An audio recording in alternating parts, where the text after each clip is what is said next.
आज हम modes of data transfer में पहला मोड डिस्कस करने वाले हैं जो कि है programmed input output. Programmed input output में जो डेटा ट्रांसफर होता है उसको प्रोग्राम में लिखे हुए इंस्ट्रक्शन ही इनिशिएट करते हैं। यहाँ पर सीपीयू का इन्वॉल्वमेंट रहता है। सीपीयू कंटिन्यूअसली डिवाइस को पोल करता है और ये चेक करता है क्या डिवाइसेस को कुछ डेटा सेंड करना है मेमोरी को या नहीं। चलिए मैं इसको एक आपको फ्लो चार्ट के फॉर्म में समझाने की कोशिश करती हूँ कि यहाँ पे वर्किंग कैसे होती है। तो सबसे पहले हम एक ब्लॉक बनाएंगे।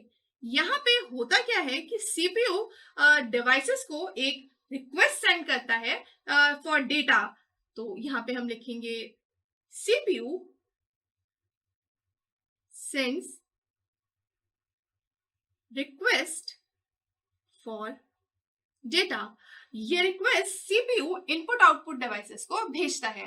उसके बाद हम चेक करते हैं क्या डिवाइसेस रेडी है डेटा सेंड करने के लिए या नहीं। तो इसके लिए हम यहाँ पे अब होता क्या है कि जो सीपीयू है वो इस रिक्वेस्ट को भेजने के बाद कंटिन्यूअसली पोलिंग करता है डिवाइस की कि डिवाइस अब रेडी हुआ क्या डेटा ट्रांसमिट करने के लिए। अगर अब रेडी नहीं है तो क्या थोड़े टाइम फिर से वो रेडी हुआ या नहीं, मतलब कंटिन्यूअसली पोलिंग हो रही है। कैसे पता चलता है कि डिवाइस के पास डेटा सेंड करने के लिए है या नहीं।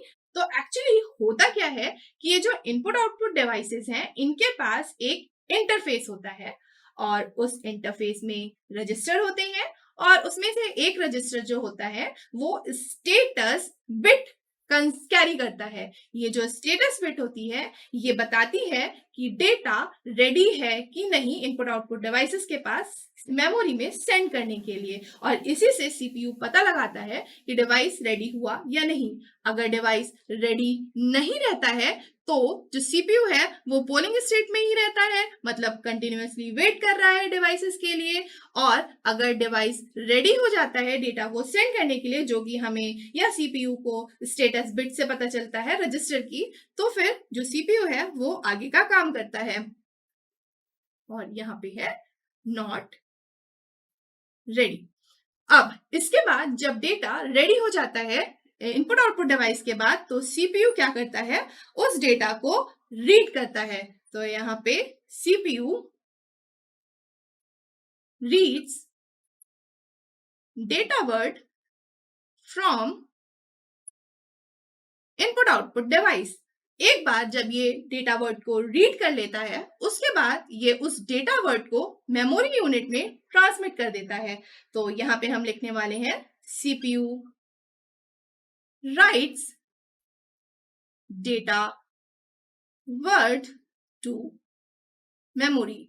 इसके बाद क्या होता है, हम या सीपीयू जो होता है वो ये चेक करता है क्या जो डेटा रेडी था वो सारा का सारा डेटा मेमोरी यूनिट में ट्रांसमिट कर दिया गया है। अगर कर दिया गया है तो well and good, next instruction के लिए हम मूव कर जाते हैं। और अगर डेटा ट्रांसमिट पूरा नहीं हो पाता है तो फिर क्या होता है, हम जो सीपीयू है वो वापस से डेटा को रीड करता है। तो अगर सीपीयू ने पूरा डेटा जो रेडी डेटा था इनपुट आउटपुट डिवाइसेस के पास वो सारा डेटा मेमोरी में राइट कर दिया है, तो नेक्स्ट इंस्ट्रक्शन जो भी होता है वो एग्जीक्यूट होता है। और मान लीजिए अगर हमारा जो डेटा है वो पूरा नहीं मेमोरी यूनिट में ट्रांसफर हुआ है या राइट हुआ है, तो फिर से जो डेटा है वो रीड होने के बाद राइट करवाया जाता है।